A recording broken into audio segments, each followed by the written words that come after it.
I call to order the January 25th meeting of the Moore County Board of Elections. Craig, would you please lead us in the pledge of allegiance? I pledge allegiance to the flag of the United States of America and to the republic for which it stands, one nation, under God, indivisible, with liberty and justice for all.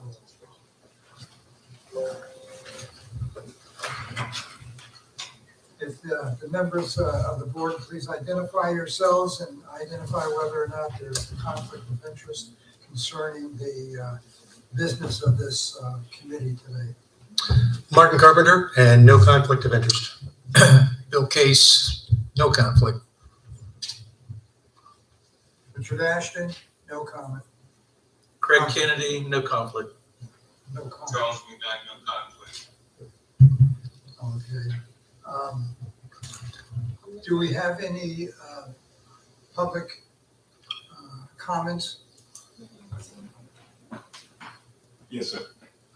I didn't see nobody signed up. Have you signed in? Well, it wasn't on the paper to ask for public comments to sign in. That was one of the questions that we were going to bring up, that it didn't say on the agenda that there was going to be a time for public comment, so we didn't know we had to sign in. Oh, I see. Okay. You may come. Identify yourself. Okay, my name is Malcolm Hall, and I live in Moore County, and I was a candidate this past November for the House of Representatives for North Carolina. And there were a few issues that came up that I would like to address the board on. One of those issues was the sample ballot colors. Moore County had sample ballot colors that were similar to the Board of Election sample ballots. And I noticed during the course of the campaign, the Moore County Republican Party was telling the voters that this was the recommendation from the Board of Elections as they were giving them the yellow ballots. And my recommendation to the board would be, at no time should any color be similar to the color that the sample ballots are. If you have a yellow ballot, it doesn't matter if they're giving out a light yellow or a bright yellow. If it's yellow, it's yellow. Because the way they were wording it was misinterpreting what the intent was on that sample ballot. Secondly, the poll signage. There was a lot of arguing going on, especially in Carthage at the Ag Center, on how the signage was. We had to establish some sort of a number of signs that could be actually at the entrance area where the voters actually go in, because they were tripping over signs. There was fights amongst the tents there on how the signs were placed, because I was on the end and we had Republican signs in front of us, and our chairs sort of took offense to that without understanding that there was an agreement with myself and another individual that the sign is okay. So we might want to establish how many signs could actually be in the entrance area. Coming up the driveway, no problem. Coming into the Ag Center is a problem. Third issue, I personally went out to Bass, and I had an opportunity to talk to a staff member, as well as went inside and spoke to the person in charge of that voting center. I placed my sign and left and came back, and somebody moved my sign, and a Republican tent had placed their tent up in my spot where I was going to place. They moved us all the way down by the police station. We were out of sight. And I sent Tawana an email, text on that, and I never got a response. And I want to know how that was handled. Thank you. Thank you. Are there any more public comments you made? I was at the polls and was one of the people. If you would, just Oh, I'm sorry, just state your name and your address. Margaret Smetana, 2 Squires Lane in Pinehurst. I was one of the persons that Mr. Hall talked to, and basically a couple issues where maybe this was brought up to you. Does placing a sign mean that you have the right to that space? And so, or does putting a tent up mean you have the right to that space? That's basically the issue. Thank you. Thank you.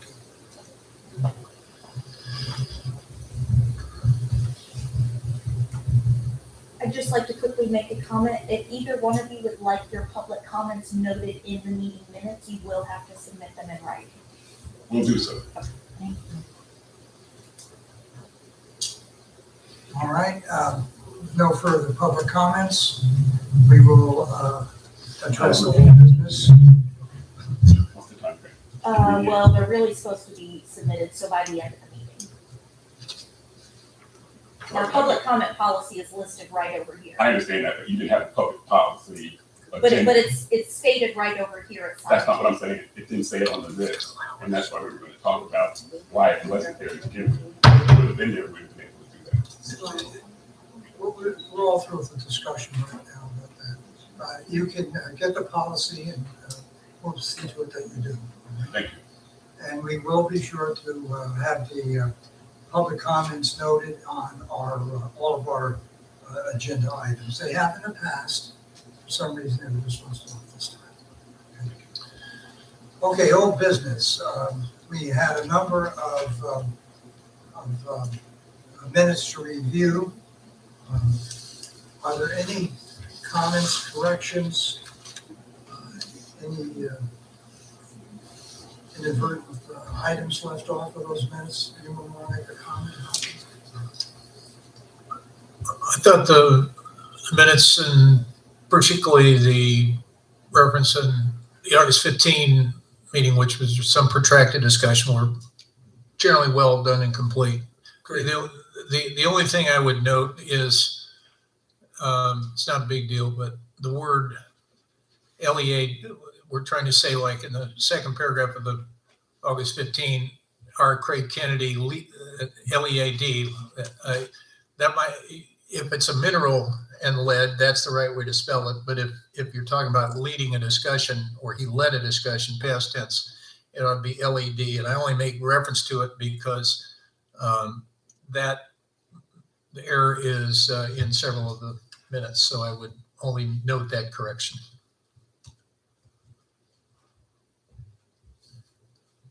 Any other comments about the minutes that we had the opportunity to review? All right, I guess we should have a motion to approve of those minutes. So moved. Well, what do you want? I'll second it.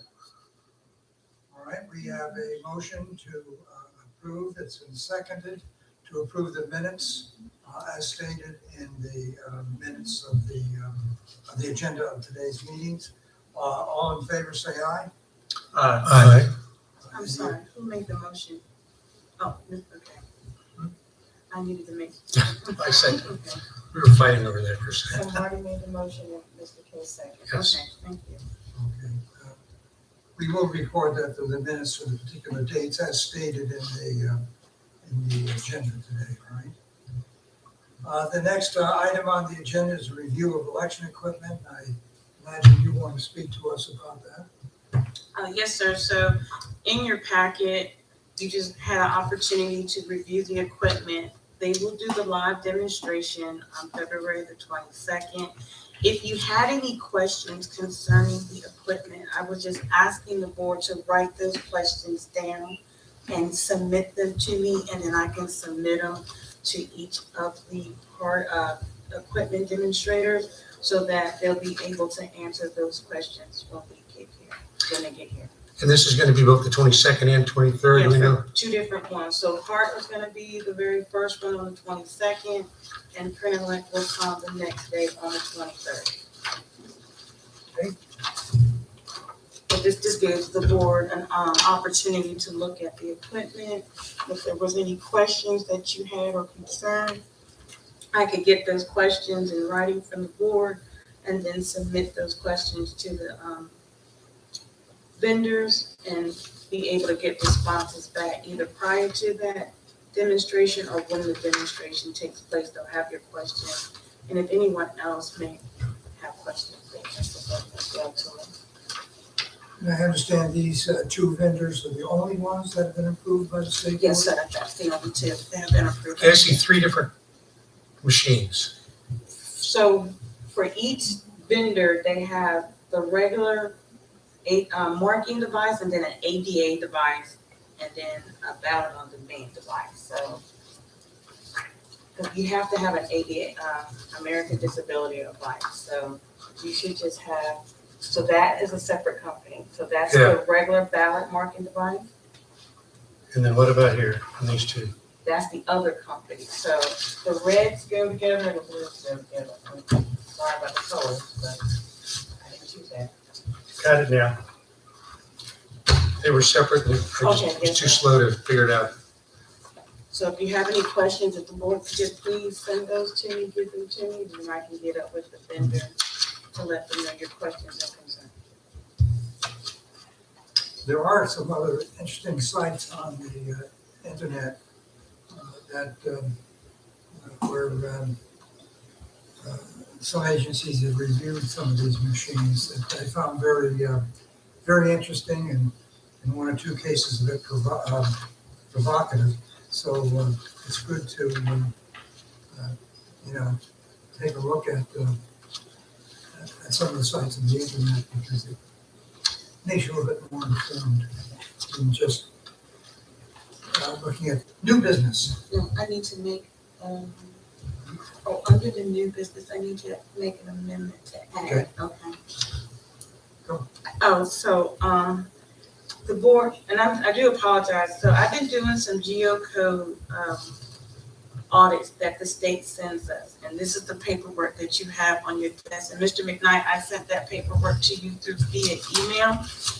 And doing the geocode audits, and Amy's gonna help me to explain it a little bit further. What the state does is they match what I have in my system to what GIS mapping has on their system. And when there is any type of conflict, it flags that address for me to decide what is it that I need to do. Either if I need to move the address and correct it in the right precinct, house district, or whatever the case may be. In this case, the state flagged the area, and it's on the map with the brown at the top, the one you look at, that one in your hand right now. Yes, sir. It's this map right here. So in the geocode audit, the state flagged the very houses at the very top, which you'll see is 136 Jupiter Boulevard, 138. Then it's 3 houses, which is 2 Randolph, 3 Randolph, 4 Randolph, and then 8 Meyer Court. The difference is the state is saying due to the 20 centrist boundary line that these houses belong in a different precinct, even though they belong to the municipality of Pinehurst. And if Annie can help me explain a little bit better, because I had to ask her because that was a little bit bad. So basically, Can you come to the those front? few houses that I just want to just mention, they're within the Pinehurst municipality. And you Come over a little closer so we can. So these houses right here in the green that are supposed to be in the West Knollwood precinct. West Knollwood is for Southern Pines municipality. Okay, so these few houses, 138, 136, 138, and the few that Twana had noted, the census line has them in the West Knollwood precinct, which they would be voting the incorrect ballot because they are within the Pinehurst municipality. Of course, if you look at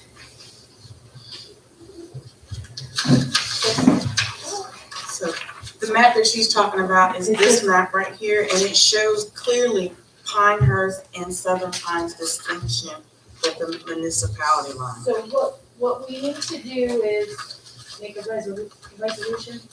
We would like to move this precinct line of Pinehurst B1 to include these 6 houses that are actually in the Pinehurst municipality, so that when they go vote, and they have been, apparently we've been transferring them, No, Or they've been voting. they've been voting in the right precinct.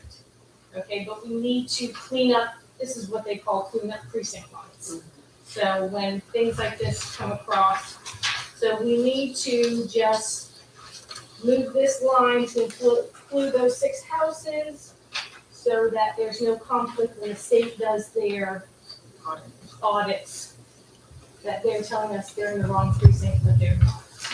Because what would happen is if you do not move that, readjust that line, every election, it doesn't matter if it's a municipality election or general election, primary, Voting on we the will wrong have to literally transfer them back into that precinct so that they will vote the correct ballot, correct house, because they belong to the municipality of Pinehurst. Who drew this line to begin with? That's the census line.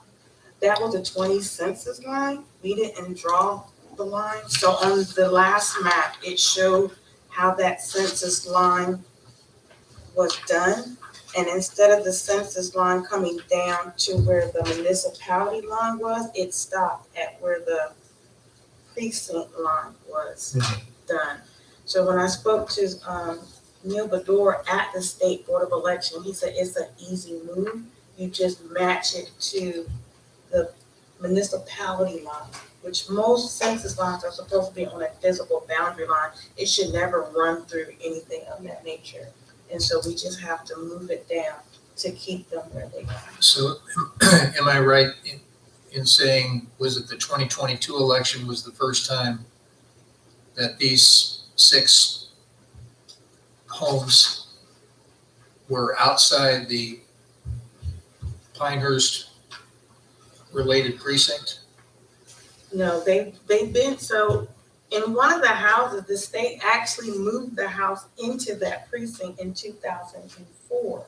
But I don't have the documentation to know why they did that. So they've been voting where they've been. It's just that if I don't fix that line, that audit is always gonna come back and say they're in the Yeah, wrong. so they've been voting right, they're voting the right ballot, they're voting the right precinct. They're assigned to Pinehurst B1. It's just the line that we need to actually So, have you folks vote so that we can actually move the lines on the maps. okay, The maps are The appropriate. maps are wrong. so you say we've been doing it right, but they just made us aware that this precinct line Yes, is not in accordance with how we're having people vote. Yes, yes, And we're saying, well, okay, but you're wrong, it should be the way we have it. yes, Okay. yes. and that's why we did And the he resolution. agrees, you know. Yeah, he agreed with Okay. it. So he said, he gave me the instructions for the board, and basically you just make a resolution saying to move that line, and then we give the explanation as to why. Because like I said, you would constantly have to transfer those voters out of that precinct, because they don't belong there, into their, and keep them in the precinct in which they do belong through the whole entire election, where it's just simple to move the boundary line down to incorporate them, which they're already incorporated in the Pinehurst line maps anyway. So you need a resolution or a motion? Basically, it's a motion I think it's just a motion / resolutions, but once you make that motion, I will draw up the resolution for you to sign that you're in agreement with the move of the line. Then we send that up to the state Okay, and then they approve it. Yeah, and then we'll just have to, and once it's approved, we'll get new shape lines and get it uploaded and fixed up our map, so when people look at it, everything is correct the way that it needs to be. So does the motion need to include the addresses of the homes or how is Just that? the moving of Pinehurst people. the West Norwood precinct line down back to include those houses and put them in the correct precinct, which we don't officially know.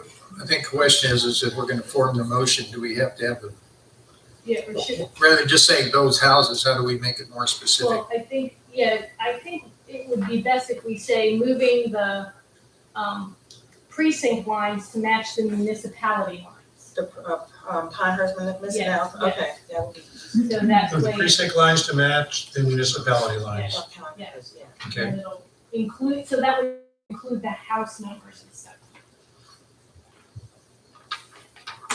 I think the employers. Should we be slightly more specific and say, in case that might be applied to more areas that we're aware of right now, that applies to the Juniper Creek Boulevard and the houses, Meyer Court, Randolph Meyer Court. Juniper Creek Boulevard and Randolph Court? You can, because I have to send the map up with it anyway, Yeah. and it's gonna show that. So I'll make a motion that we move the Pinehurst precinct lines, is that correct? To match the municipality lines off of Juniper Creek Boulevard, Randolph Court, and Meyer Court. I'll second that. All right, we have a motion to act on, to change the precinct and municipal boundary lines. Is there any discussion? And I'll be honest, as I'm going through the audit, I won't know if something like this comes up until I go through the audit. So if something like this comes up, I'll make sure that the board is aware and you can see what's taking place. That's why I thought we should be specific on the streets That's here. fine. Yes, that's fine. All right, we have a motion. All in favor, say aye. Aye. All right. Any other new business? So yes, so the county will be updating their website. It will be changing. Basically, the county wants to be able to have the website more user friendly, to either get to the page in 1 click or 2 clicks minimum. So there's gonna be some data that's gonna be taken off of the website. They want the most current. They don't want too many old things on data on the website. So we are in the process of that. So if you see, because sometimes the website has gone down and people have not been able to access it, we are in the process about to change the website.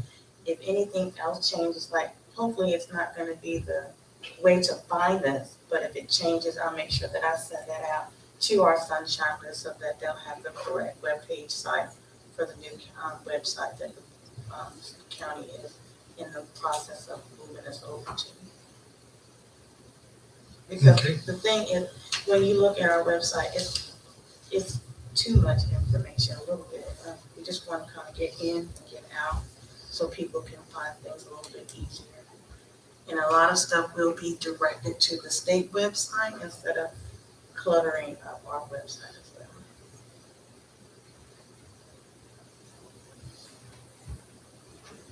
And then the last thing is that the county has also decided to use the Teams virtual meeting, and this is just for any board member. If you can't be here, the Teams meeting is now what the county is going to be using. They got rid of the WebEx version of it, and so as long as I can keep it kind of within the board members, there's no licensing fee or anything of that nature. But if I have to try to set it up where somebody can call in outside of the board, then that's when the costs start to come in for a licensing fee to have somebody call in to be able to hear the meeting. So I did kind of say that it was board specific. So if any of the board members are just not able to make it, I can do it board specific. If we go outside of the board, then it's a licensing cost, and that for it to be a call in, and I'm not aware of what that cost would be because they just did this not too long ago. So hopefully y'all all be here. I know.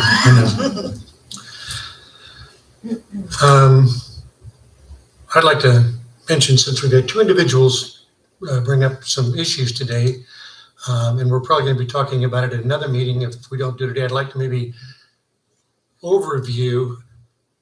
It was my impression that kind of a first come, first serve at sites to be able to put in signs, put up tents, et cetera. And yes, I saw, things were happening out there. And I guess part of the discussion we're going to need to have is, are we going to have to lay out a big area and then tell people, okay, starting at 5 o'clock in the morning, you can come in and set up your tent and your signs in your specific area? Maybe we specify a 12 by 12 or something, so that we kind of avoid this in the future. It's not a discussion for today, but I think it's something we're going to have to think about because there's some valid points here. I saw some discussions going on among people, and we may have to have some ground rules that are more specific that we let everybody know before Election Day, to address both of their issues there. I wanted to make sure they knew we weren't going to forget about them. And so I wanted to bring it up right now because I think it is an issue we have to talk about before the elections. I hate to get into details, but we may have to on here's the zone, you get a 12 by 12 or whatever we decide, and here are your restrictions in there because it's going to start getting crazy, especially when 2024 comes around. So when do you want to have that meeting, before the demonstration? Or before, or, because the demonstration is at 1 o'clock, you can have that meeting. Yeah, I'm not here on the 22nd. That's right. I'm going to be here on the 23rd, not the 22nd. We could do it on the 23rd, I guess, if people want to come in a little early. I mean, we can wait and do it at a later time. We're going to have discussion before the elections this fall. That's true. So it's not like we have to do it right now, but I want to make sure they understand we are going to think about it and come up with some kind of a policy, because I think we're going to have to. Related to that, and I don't have all this firmly in my mind, but I know at least I was advised, late from the Democratic chair's side at one point, that he felt should have access to setting up earlier than that day. And I know there was some question about whether that had been past practice or not, but since we're talking about placement, I suppose it's also fair to discuss applicable timeframes for getting set up too. So, and I agree with you. I don't say it has to be done immediately, but it should be on an agenda at some point. And I guess, do we let the candidates know? We maybe have to have a lottery. I mean, I discovered some people adding in at the last minute that actually got closer than both the parties to the polling place. I thought, boy, that's interesting. How did they pull that off? And if we have 6-7 individuals like the gentleman here, and we see it's going to be a rush to get in the morning, so okay, we're going to have a lottery. We've identified 6 places, since there's 6 of you that want to do this, and you give us your name, we'll do a lottery, and that's how you're going to get positioned. I mean, it's a lot of detail for us, but there's problems out there, and I had to get involved a couple of times, and I'd like to set up some kind of a policy that maybe avoids that. Well, the old policy that was in place, which I'm thinking about going back to, was the candidate could only have 1 sign up, period. And now I see why. Because there is no statute that delegates the signage. A candidate is running for a race. They want to get their signs out there. They're helping whatever business by purchasing the signs. They can go for it. However, it is not for us to delegate to state this area, because when you start doing that, then you're going to have someone say, well, I'm favoring this person over that person. Unless you do a lottery. Well, yeah. Prior to me coming, they can only have 1 sign up. Prior to me coming, they could only put their tents up before the election day at a certain time, because we had to be able to get the supplies out there, put the boundary markers up so that people were aware of where everything was supposed to be. Some of our buildings are not public buildings. They are churches, they are businesses. And so we don't want to disturb any church, any business by trying to be out there 8 o'clock in the morning, staking candidate stuff out there so early. And so that is why the time was set at the time that we gave. However, we were thinking about making sure that everybody as a candidate and the parties were aware of what the concerns were, and sending out a memo to those individuals because of the disruptions that we had. We don't determine where you're placed when we put you in the baby cage. We don't do it. Whoever gets there, they stake their stuff. We do have a 50-foot buffer zone mark. If my poll workers, Annie's poll workers come out there and they see that they're stuck within the 50-foot boundary mark, we have the right to pull them up and we just put the signs and place it down. So it's not like we're going after anyone in particular, but that's the general statute that we have to follow. So yes, we can put some things in place. We can make it where it's more restrictive, but I don't think that's fair when I do understand it's a candidate. They're trying to get that vote. They're trying to get their voices heard, and I don't want to have to limit that to them in no shape, form, or fashion. However, if I can't get everybody to be on the same page, then that's what's going to happen when we go back to the one signage and everything of that nature, and everything explicitly put in writing, agreed to by the board, so that candidates and the parties understand, and that they will be held with that responsibility once they receive it in I writing. see no problem with one sign in that the area we had, and maybe what we do is we lay out with those tents, a lot of people use those tents, if that's tents of 12 by 12, we lay out 4, 5, or 6 12 by 12s, and it's first come, first serve. You get yourself set up, and you have one sign there at the front saying who you are. Now, if your tent has your name on it, that's a separate deal, but in terms of sign, one sign. And then outside the 50 feet or further away, you can have all the signs you want, basically. But I think that area, We can do that. We can put it in writing. we can talk about it, but I'm just, I can see the issue because I got involved a couple of times with that. And I think, as with most things, you got to lay it down specific, and people, here's what it is. If they don't see it in writing, they. You know, it'll be a difficult policy to develop also because the various sites have various amounts of space Yes. available.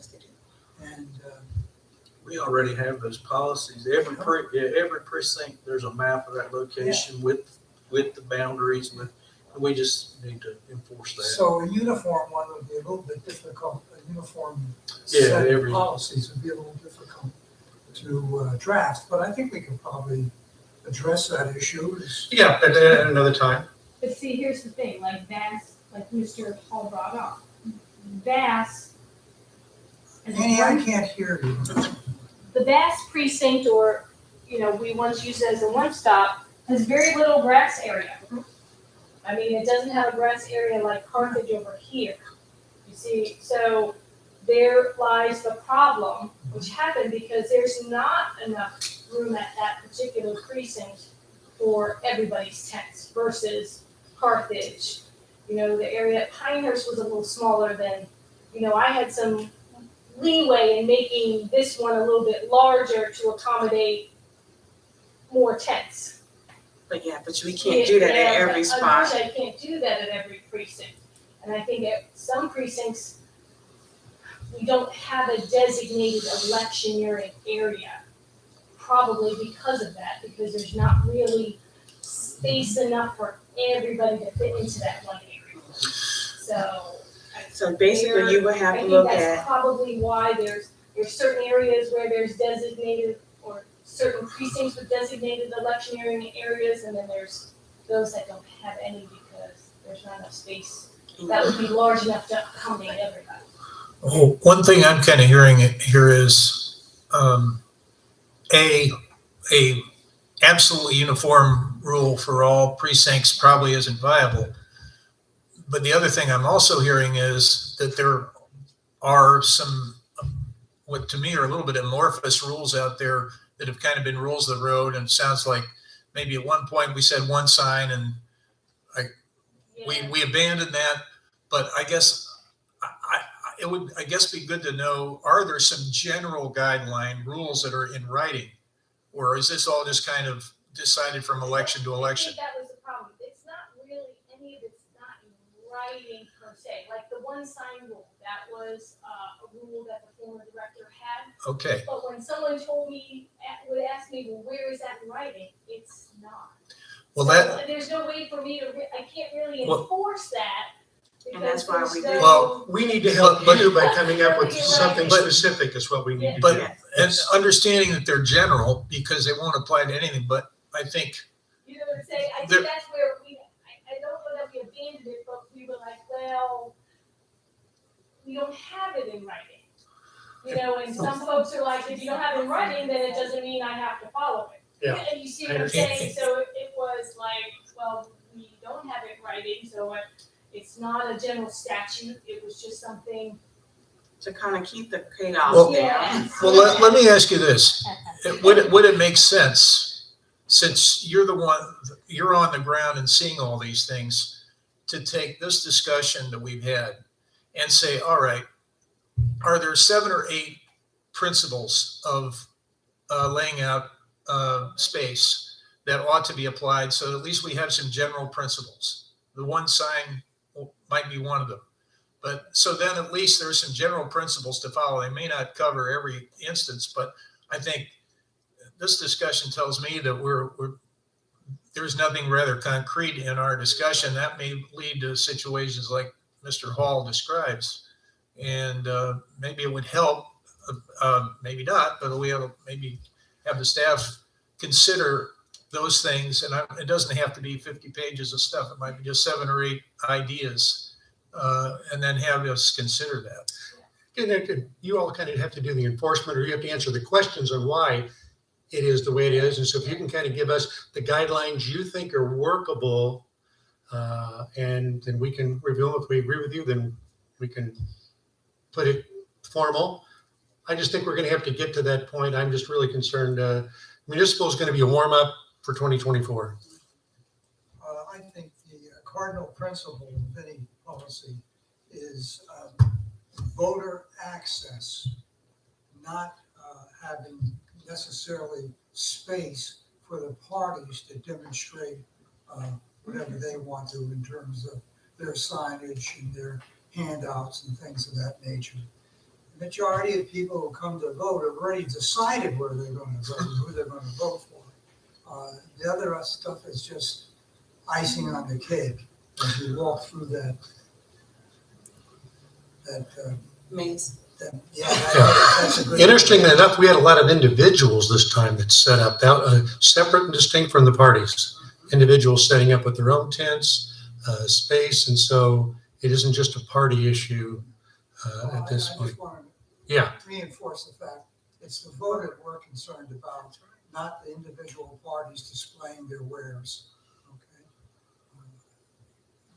That's not what we're about. It ought to be an interesting discussion. The results will be rather interesting. All right. Anything else? New business? Reverend McKnight, as chair, do you have anything you wish to? No, I just, what we're talking about is making sure that we have come up with a plan that we're talking about for when people come to vote. We don't want people distracted or frightened because of what the chaos that can be created by not having a specific way that we're going to do it. Right. And I understand there's different spaces at different places, but we need to have a general standard, and it does need to be in writing so that we can justify what we're saying. All right, is there any further business? Then there's no reason for us to not adjourn. I'll make a motion to adjourn. I'll second. Amen. All in favor? aye. Thank you, gentlemen, ladies. Yes, sir. And visitors. Yeah, So yeah. what do you recommend we do in I noticed that most of the time, we just review these and do what Richard said, go on the internet and see what I think people both are parties saying? said this is the recommended ballot for our party, not from the BOE, because it even says it out, not Board of Elections approved, and I didn't see anybody. Because I actually confronted him with that, I said, no. And I actually stepped in and those are not recommendations from the board. Correct, correct. So he should, and the fact that they were up, maybe.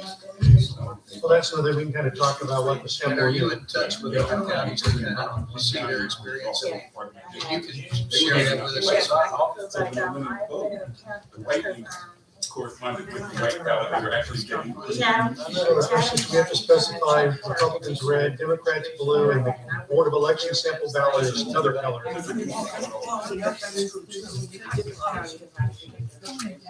I need another copy. I don't think I got the hard one in my package. At least if I did, I may have misplaced it.